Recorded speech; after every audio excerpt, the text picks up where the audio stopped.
blog every month, right? I don't know if that's an answer, but. No, it answers my question, because when you take a look at different, if you get into, like, peel the onion back a little bit, when you talk the difference between mobile marketing, email marketing, and you look at different things, the biggest element that everybody has to see is, what are people gonna look at? Yeah. What's gonna get them to open up? If you look at an email campaign, 85% of even people you know are not gonna open up your email, all right? It's just the way it is. Depends on who you are. It depends on who you are, but even, I guarantee you, no one's that. Open every day. Let me give you another small example, all right? The mobile marketing, they open, 70% of them open up Of course. mobile marketing. One last example, maybe, okay? I'm a blogger for Forbes, and what that means is that Forbes sends me articles that people write. I read the article, and at the bottom, if you know all about it, there's a section you can comment on their articles, right? So I comment on their articles, okay? But you just can't say, oh, I love it, I agree with it. You gotta say something, you gotta say something, educational and somewhat controversial, okay? In a positive way. So then what happens is, I would say every week, I get 5 or 6 of my comments called out, okay? That's kind of not easy to do. So then what I do is I take the comments, right, and I tweet them to all my Twitter followers, okay? And then all of a sudden, what happens is, I get messages from LinkedIn, and it says, the following LinkedIn members viewed your profile, right? So I say, whoa, and I look at those folks, and if there's somebody that viewed my profile that I want to chat with, now I can chat with them. So in other words, it's all, like I'm trying to say with the customers and the products, you're pre-sold, you know what I mean? You're already pre-sold. Yeah, you're right, it's absolutely true. So, what I'm trying to get across here is that, to me, the internet is the most powerful marketing tool I've ever seen in my life. It's a full-time career. Huh? You just described as 2 full-time careers. When do you eat lunch and dinner and breakfast? You're on the phone, you're tweeting, you're answering people. Wait a minute, It's a lot. I get up early. Okay, thank you. All right, that's I was in the city this morning at 7 o'clock. the answer. A nut like me is in the city at 7 o'clock, can you imagine? Okay.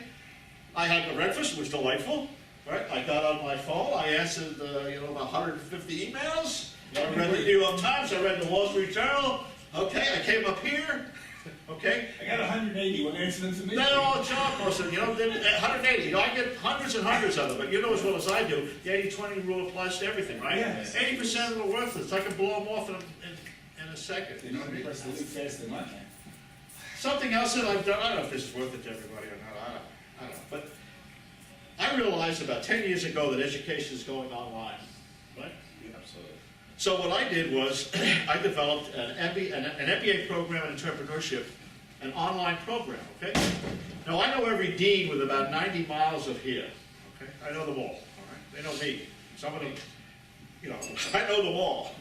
So I go to the first dean and I say, hey, guess what? I developed this beautiful MBA program in entrepreneurship online. What do you think? The faculty. Is it faculty? Yeah, faculty. Okay, so I had to go. Went to the next person. Okay, what do you think about this? Wow, the budget, a little budget, Well, if you know anything at all about entrepreneurs, okay, after a while they give it up and they do it themselves, you know what I mean? So I scoured the internet for online universities, and lo and behold, I found one. And I sent an email to the dean, and I said, hey, I've developed this beautiful program. What do you think about it? He said, I've been looking for this for 5 years. I said, well, now you got it, okay? Right? So, so now I have students from all over the world, right? And I just got on the faculty of the second online university, right? So this is not a very time-consuming thing, you know what I mean? Only 30 or 40 hours a day, right? When you're not asleep. Well, no, you have to have a passion for what you're doing, right? I mean, if you, right? But you got that right. You gotta have a passion for what you're doing, right? Especially when it's unique and it's something that is gonna change the world, you have to work very Of hard. course, right? You've gotta have the drive, right? Yeah.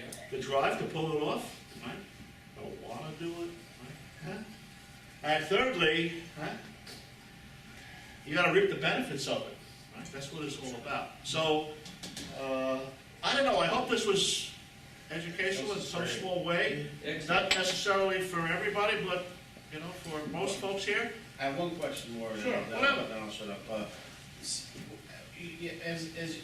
As CEOs are trying to grow their own business, and say you're moving from small to mid-size or mid-size to large companies. Not done at all. Yeah, and you've been a CEO of all types of size companies. Well, how would you, is there a difference between, if you're somebody who's working in a small size company that's going to a mid-size, say for example, is there a different way to approach it from building your brand than you would say from going to being a large size company?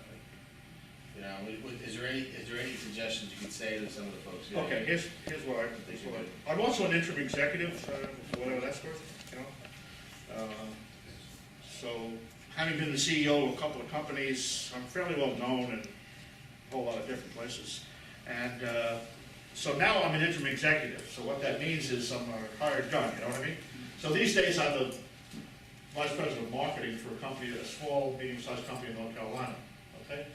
And the guy who started the company is an entrepreneur, right? He's great. I mean, he's got ideas. I mean, he can't sleep. You know, that's how entrepreneurs are, right? You know, he wakes up at 2 o'clock in the morning with an idea, right? He runs to the office. Wife thinks he's a lunatic, you know what I mean? But he's not a planner, you know what I mean? Sure. So he got in touch with me, and he said, I talk somewhere. But what happens to me is I talk all over the place. And people come up to me after talk and say, maybe you can come over and we can chat a little bit. So we chatted. He said, this is what I want to do. I said, well, that's an easy thing to do. Okay? He said, well, I can't do it. Right? Can you do it? I said, well, that's what I do. You know what I mean? So we're now in the process of building their brand, okay? And we are now getting inquiries for people that might want to buy the business, okay? Because that's basically what it's all about. You know, I think you need to start, you need to build it, and you know, it's like holding on to a stock, you know what I mean? You hold the stock, that's not the goal, right? The goal is to get in, right? Get out at a certain, you're never going to get out the top, right? Never going to get out the top, okay? But to get out when the getting's good, right?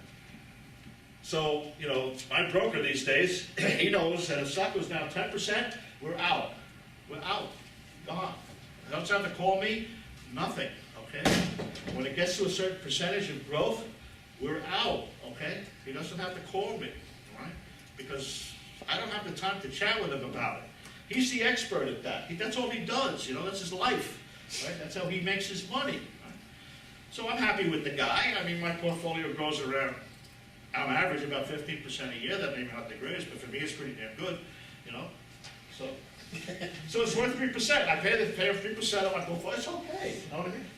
So again, we're doing what we're doing. So I'm building the brand for this guy, and one of the things that I did, for whatever it's worth to everybody here, is I completely redid the site. The site was disgraceful. Okay, it was a scary looking site. And we added to the site a little section called Ask the Experts. All right. Because we're in a technical business, in the valve business, you know what I mean? Now what's happening today, we just talked about all the millennials, right? So most young engineers today are dancing on the keys, right? They're looking, searching the internet, searching, right? And then they find a site that has something on it that they think might work for them, right? But they're not sure. Then all of a sudden they see a little section called Ask the Experts, right? And they say, well, maybe I can ask these people about it, right? So they input their name, their title, their email address, the company that they work for. I mean, this is platinum, isn't it? You're talking about DuPont. Huh? You're never going to reach an engineer at DuPont. No way, right? You can't even get in the gate. Right? You can't even get in the gate, right? So what's happening is we started out with one inquiry a month. Then we got one a week. Then we got one a day. Now we're getting, on average, between 10 and 15 a day. Okay? So you talked about email blasting. All of those email addresses go into our email blast list, right? And every month, what do? We blast them, okay? We blast them. So out of sight, out of mind, right? So again, I'm trying to practice what I'm preaching here, all right? I mean, it's about maintaining a dialogue with the customers, because, you know, you're an appreciating asset, right? You're an appreciating asset. That's what you want. So you're gonna migrate with your customers, don't you? Huh? Treating them just like it's the Amazon model. I mean, I came up with the Amazon model before Amazon had the model, you know? I don't know. That's what I think, but. Anything else? Yes? Sites like Amazon are raising everybody's expectation of what customer service should be like. And I felt this yesterday when I found out from a site that I've been buying stuff from for as long as they've been on the internet. Yeah. And I probably spend $1,000 a year, Yeah. quarterly purchases, just personal stuff. Yeah. Made an order 10 days ago. It usually would be delivered in 3 business days. It didn't show up. I waited 5 business days. From Amazon or who? On the 6th not Amazon. Okay. But my expectations are based on Amazon. Yeah. I finally call up their customer service, or actually it was the chat on their Yeah. website, and I said, what happened to order number such and such? Oh, when the order came in, the warehouse determined that we were out of stock, so we canceled the charge to your credit card. I said, what about telling me that the stuff wasn't on its way? Yep. Oh, well, we don't do that. I said, bye. Yeah. But And I basically, bought it from somebody else instantaneously, Hey. and it came 3 days later.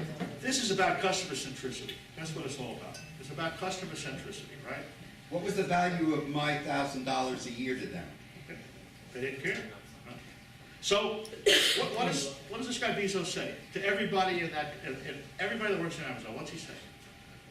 You are in the customer business. That's your business, okay? And we want to do everything we possibly can, right, to get the order to the And customer. keep the customer. That's Amazon fast. would have immediately sent me a thing, they would have given me 17 alternatives, or asked if I wanted a back order. What do I want to do? They would have asked me.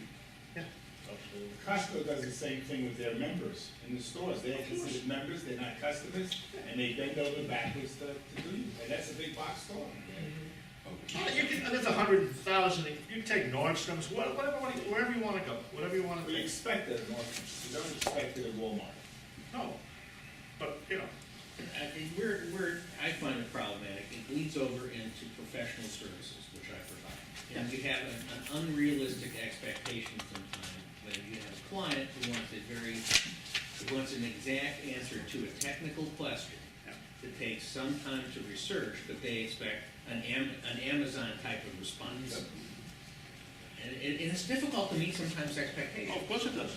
So basically, what we do with this company I'm with now, I'm the interim CMO. Basically, everybody down there knows that the minute they get an Ask the Experts inquiry, they have to respond to it within an hour.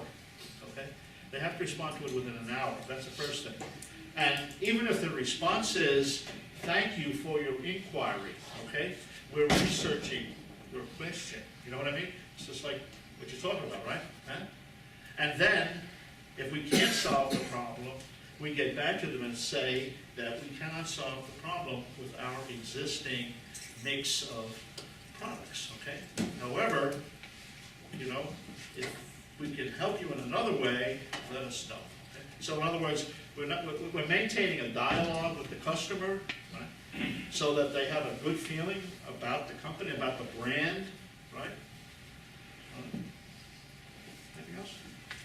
Hey, thank you very much. Oh, sorry. Whoop. Why don't you turn them on to somebody who can do what it is that they need? We are not sure in our industry, okay, because our competitors are very, very big Fortune 100 companies, okay? And the majority of them can't do anything. So that's the value of the entrepreneur. What that means is they say to a customer, this is what we got. Take it or leave it, all right? So we would rather not refer them to somebody who's they're going to have a bad experience with, and that will then reflect upon us. We would rather say, we cannot solve this particular problem, okay? Because otherwise, it's going to blemish our brand, you know what I mean? So we want to leave, even if we can't solve the problem, we want to leave the customer with a favorable impression of us. We tried, you know what I mean? Huh? We tried to fix it, you know, it's just like you with a, whatever you have, right? Your sewing machine, I don't know, huh? You take the vacuum cleaner to the vacuum cleaner guy, which are disappearing, by the way, right? There are very few people who repair them, huh?